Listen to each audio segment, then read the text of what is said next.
উত্তরবঙ্গের চা বলয় কি মানব পাচার চক্র? প্রশ্নটা উঠছে কারণ গত এক সপ্তাহে শিলিগুড়ি থেকে 90 জন তরুণীকে উদ্ধার করেছে পুলিশ। অভিযোগ, তাদের কাজের টোপ দিয়ে ভিন রাজ্যে পাচারের ছক ছিল। উদ্ধার হওয়া তরুণীদের মধ্যে বেশিরভাগই চা বাগানের বাসিন্দা। কাজের খোঁজে বাড়তি উপার্জনের জন্য বহু এজেন্সি আছে, পয়সা প্রলোভন দিয়ে ও মেয়েদেরকে এখান থেকে অন্য রাজ্যে ভিন রাজ্যে নিয়ে যাচ্ছে।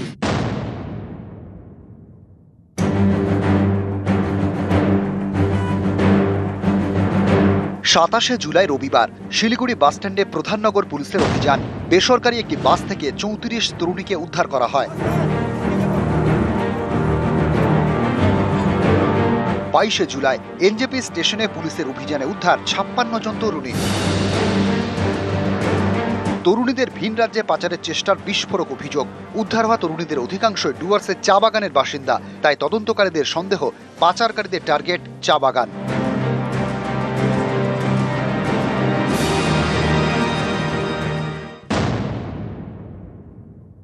सैलरी 14,000 बोला था, खाना पीना का काट के 10,000। कौन सा कंपनी में नौकरी दिलाएगा? तमिलनाडु का कंपनी में। तुम लोगों को तमिलनाडु ही लेके जा रहा था? हाँ। ধূপগুড়ি মহকুমায় অন্তত 27টি চা বাগান রয়েছে। অভিযোগ, অনেক বাগানে নিয়মিত বেতন হয় না, ফলে সংসার চালানো কঠিন। এইসব গরিব পরিবারের মেয়েদেরই কাজের টোপ দেওয়া হয়, দেখানো হয় টাকার লোভ।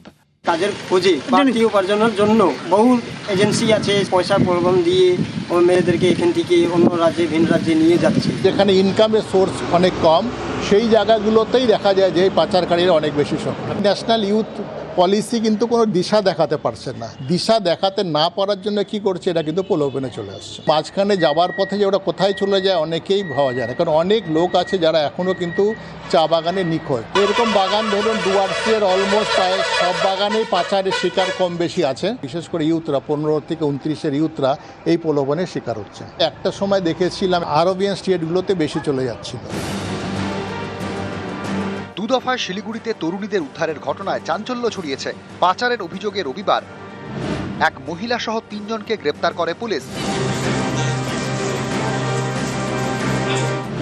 তরুণীদের তামিলনাড়ুতে কাপড়ের কারখানায় কাজের টোপ দেওয়া হয়। ছক ছিল শিলিগুড়ি থেকে বাসে রাঁচি, তারপর রাঁচি থেকে ট্রেনে তামিলনাড়ু।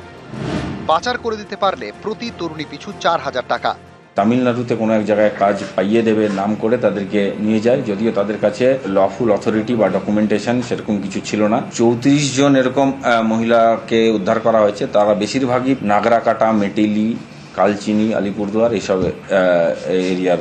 হিউম্যান ট্রাফিকিং কাজের নাম করে অন্য জায়গায় নিয়ে যাওয়া হয়, তার বিরুদ্ধে সেন্সিটাইজেশন সবসময় চলে, সেটাও চলবে।